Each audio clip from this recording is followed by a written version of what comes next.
বন্ধুরা, আমি রায়হান। ছোট চাচার বাড়িতে বেড়াতে গিয়ে তার স্ত্রীর অপরূপ সৌন্দর্য দেখে প্রথম দর্শনে মুগ্ধ হয়ে গিয়েছিলাম। তার সেই মায়াবী মুখের মিষ্টি হাসি আমাকে যেন বারংবার তার দিকেই টানছিল। এরপর এক রাতে যখন ছোট চাচা বাড়িতে ছিলেন না, তখন চাচি আমাকে ডেকে বলল, রায়হান, আমার খুব একা লাগছে আর ভয়ও করছে। তুমি আজ রাতটা আমার ঘরেই ঘুমিয়ে পড়ো। এই কথা শুনে আমি মনে মনে ভীষণ খুশি হয়ে চাচির ঘরে ঘুমাতে গেলাম। কিন্তু মাঝরাতে আমার মনের ভেতরটা কেমন করতে শুরু করে এবং আমি আর নিজেকে সামলাতে না পেরে চাচির পাশে গিয়ে তার চাদরের ওপর দিয়েই আলতো করে হাত বোলাতে লাগলাম। আমি ভেবেছিলাম আমার চাচি হয়তো গভীর ঘুমে আচ্ছন্ন এবং তিনি কিছুই টের পাবেন না। আমার হাত বোলানোর মিনিট দুয়েক পরেই চাচি হঠাৎ চোখ মেলে আমার দিকে তাকালেন। তখন আমি অত্যন্ত ভয় পেয়ে গিয়েছিলাম এবং সঙ্গে সঙ্গে দূরে সরে আসি। কিন্তু এরপর চাচি আমাকে যা বললেন তা শুনে আমার পায়ের নিচের মাটি যেন সরে গেল।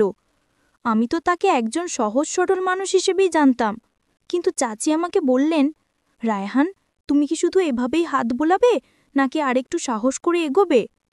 চাচির মুখে এই কথা শোনার পর আমিও আর নিজেকে নিয়ন্ত্রণে রাখতে পারলাম না এবং চাচিকে আসলে উচ্চ মাধ্যমিক পরীক্ষা শেষ করার পর আমি ছোট চাচার বাড়িতে বেড়াতে গিয়েছিলাম। এই ঘটনাটি আমার সাথে ঘটে যাওয়া প্রায় ২ মাস আগের, কারণ যে সময় আমার চাচার বিয়ে হয় ঠিক সেই সময় আমার ফাইনাল পরীক্ষা চলছিল, যার কারণে আমি চাচার বিয়েতে উপস্থিত থাকতে পারিনি। ছোট চাচার সাথে আমার সম্পর্কটা ছিল বন্ধুর মতো, কারণ তিনি আমার চেয়ে বয়সে মাত্র ৫ বছরের বড় ছিলেন।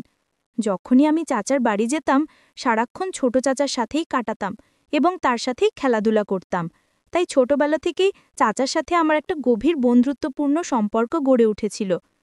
এরপর যখন আমি ছোট চাচার বাড়ি গেলাম, সেখানেই আমি প্রথম রিমঝিম চাচিকে দেখি। তাকে দেখার পর আমি বেশ কিছুক্ষণ তার দিকেই তাকিয়েছিলাম, কারণ তিনি সত্যি ভীষণ সুন্দরী ছিলেন। এদিকে আমাকে দেখা মাত্রই ছোট চাচা ভালোবেসে জড়িয়ে ধরে বললেন, রায়হান, তুই কি দরজার সামনে এভাবে দাঁড়িয়ে থাকবি নাকি ভেতরে আসবি?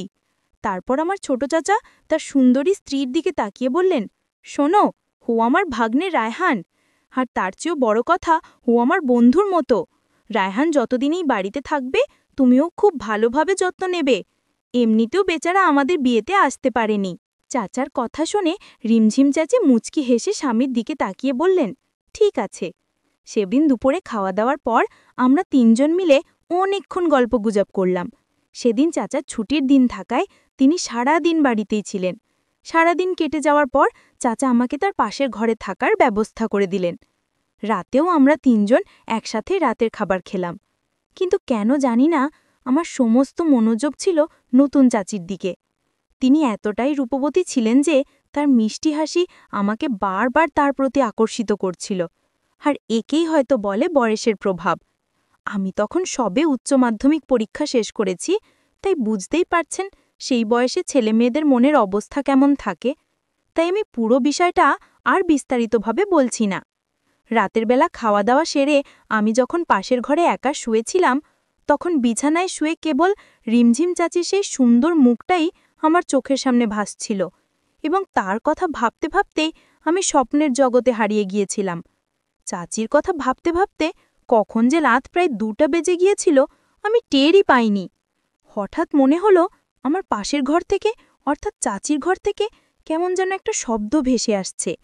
সেই শব্দ শুনে আমার মনের ভেতর কৌতূহল আরও বেড়ে গেল, কারণ আমি বুঝতে পারছিলাম ওই শব্দটি চাচিরই ছিল এবং ওটা কিসের শব্দ ছিল তা জানার জন্য আমি অস্থির হয়ে পড়ছিলাম। যখন আমি আর নিজেকে সামলাতে না পেরে খুব সাবধানে নিজের ঘরের দরজা খুলে চাচির ঘরের দরজার ফাঁক দিয়ে ভেতরে সবকিছু দেখার চেষ্টা করলাম, তাদের ঘরের দরজা ভেতর থেকে বন্ধ ছিল, কিন্তু দরজায় একটি ছোট্ট ছিদ্র দিয়ে আমি প্রায় আধ ঘন্টে দাঁড়িয়ে চাচা আর চাচির ব্যক্তিগত মুহূর্তে সাক্ষী হয়েছিলাম। সেই দৃশ্য দেখে আমি একদিকে যেমন মজা পেয়েছিলাম, তেমনি বুঝতে পারছিলাম না যে আমি কত বড় ভুল করছি। এজন্যই হয়তো বড়রা বলেন বয়সের দোষ। এখন বুঝি যে আমি সেদিন অন্যায় করেছিলাম। পরের দিন সকালে যখন আমার চাচি স্নান সেরে ছাদে বসে তার লম্বা চুলগুলো রোদে শুকাচ্ছিলেন, তখন আমিও তার পেছনে পেছনে ছাদে গেলাম। আমি ভেবেছিলাম তার সাথে একটু মজা বা ঠাট্টা করব, তাই আমি হাসির ছলে চাচিকে জিজ্ঞেস করলাম, চাচি, আমাকে তোমার কেমন লাগে? চাচি তখন মুচকি হেসে আমার দিকে তাকিয়ে বললেন, তুমি তো খুব মজার একটি ছেলে, অনেক হাসাতে পারো, আমার তো তোমাকে বেশ ভালোই লাগে। ততদিনে আমার চাচার বাড়িতে থাকা প্রায় 6 দিন হয়ে গিয়েছিল, এবং চাচা বা চাচি কেউই জানতেন না যে আমি প্রতি রাতে তাদের ঘরের দরজার সেই ছিদ্র দিয়ে সবকিছু দেখতাম আর নিজে নিজে মজা নিতাম।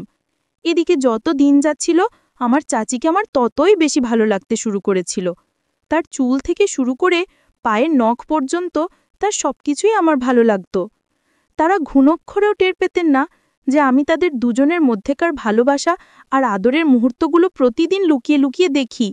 শুধু তাই নয়, আমি সারা দিন আমার চাচিকেই লক্ষ্য করতাম এবং তাকে আমার দেখতে ভীষণ ভালো লাগত। কিন্তু তিনি তো আমার মনের অনুভূতির কথা কিছুই জানতেন না।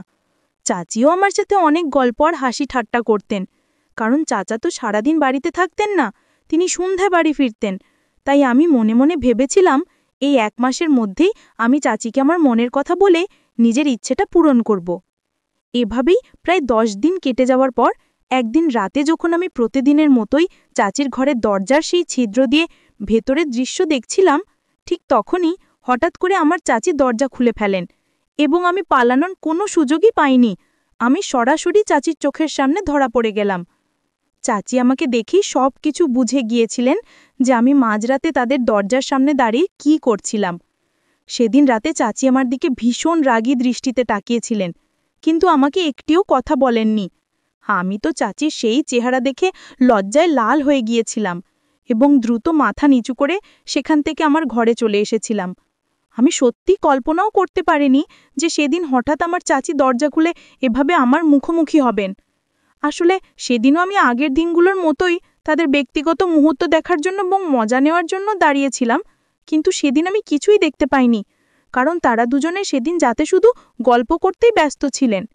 এরপর নিজের ঘরে এসে আমি কিছুতেই বুঝতে পারছিলাম না যে এবার আমি কি করব, কারণ চাচি তো এই বিষয়টা নিশ্চয়ই আমার চাচাকে বলবেন যে আমি মাঝরাতে তাদের ঘরের দরজার সামনে দাঁড়িয়ে ভেতরের দৃশ্য দেখার চেষ্টা করছিলাম।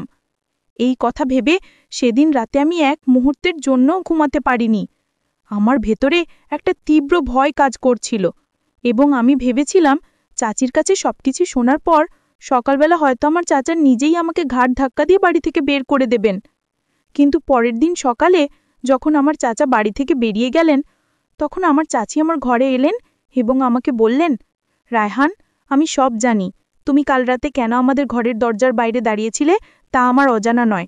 শুধু কালই নয়, গত 3-4 দিন ধরেই আমার সন্দেহ হচ্ছিল যে দরজার বাইরে কেউ একজন দাঁড়িয়ে থাকে, এবং সেটা তুমি ছাড়া আর কেউই হতে পারো না, কারণ এই বাড়িতে তুমি ছাড়া আর কোনো পোস্ট লোক নেই।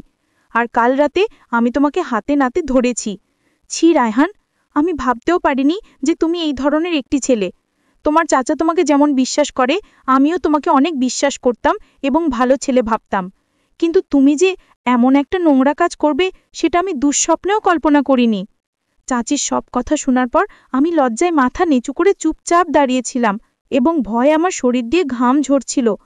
আমার চাচির সামনে আর একটাও কথা বলার সাহস ছিল না, কারণ সত্যিই তো আমি অনেক বড় একটা অন্যায় করেছিলাম। তারপর চাচি আমাকে বললেন, রায়হান, কাল সকালেই তুমি এই বাড়ি থেকে চলে যাবে, না হলে আমি তোমার চাচাকে সবকিছু বলতে বাধ্য হব। আমি চাইলে কাল রাতেই তোমার চাচাকে তোমার এই কীর্তি সম্পর্কে জানাতে পারতাম, কিন্তু আমি ইচ্ছে করেই কিছু বলিনি, কারণ আমি চাই না যে তোমাদের দুজনের চাচা ভাগ্নের এত সুন্দর একটা সম্পর্ক নষ্ট হয়ে যাক। চাচির সব কথা শোনার পর আমি এতটাই লজ্জিত হয়েছিলাম যে তার সামনে হাত জোড় করে ক্ষমা চাইতে বাধ্য হই। আমি আমার ভুল বুঝতে পেরেছিলাম এবং সেদিন আমি উপলব্ধি করতে পেরেছিলাম যে এতদিন ধরে আমি যা করছিলাম তা কত বড় একটা অপরাধ ছিল। আমার মতো এ বয়সে যারা নিজেদের নিয়ন্ত্রণ করতে পারে না, তারা সহজেই খারাপ পথে চলে যায়, কিন্তু সেদিন আমি নিজের ভুল বুঝতে পেরে নিজেকে সংযত করতে শিখেছিলাম। পরের দিন সকালেই আমি চাচার কাছে একটা মিথ্যে অজুহাত দিয়ে নিজের বাড়ির উদ্দেশ্যে রওনা দিলাম। বাড়ি ফিরে আসার পর আমি নিজের ভুলের জন্য এতটাই অনুতপ্ত ছিলাম যে আমি নিজেকে পুরোপুরি পরিবর্তন করে ফেলেছিলাম। এখন আমার নিজের ওপর এই কারণেই গর্ব হয় যে আমি সেদিন ভদ্রতা শিখেছিলাম। আমার চাচি যদি আমাকে সেই কথাগুলো না বলতেন, তাহলে হয়তো আমি দিন দিন আরও বেশি অভদ্র এবং খারাপ হয়ে যেতাম। বন্ধুরা, আজকের গল্পটি এখানেই শেষ করছি। গল্পে কোনো ভুল ত্রুটি হয়ে থাকলে ক্ষমা করে দেবেন। গল্পটি ভালো লাগলে অবশ্যই লাইক, শেয়ার এবং সাবস্ক্রাইব করতে ভুলবেন না।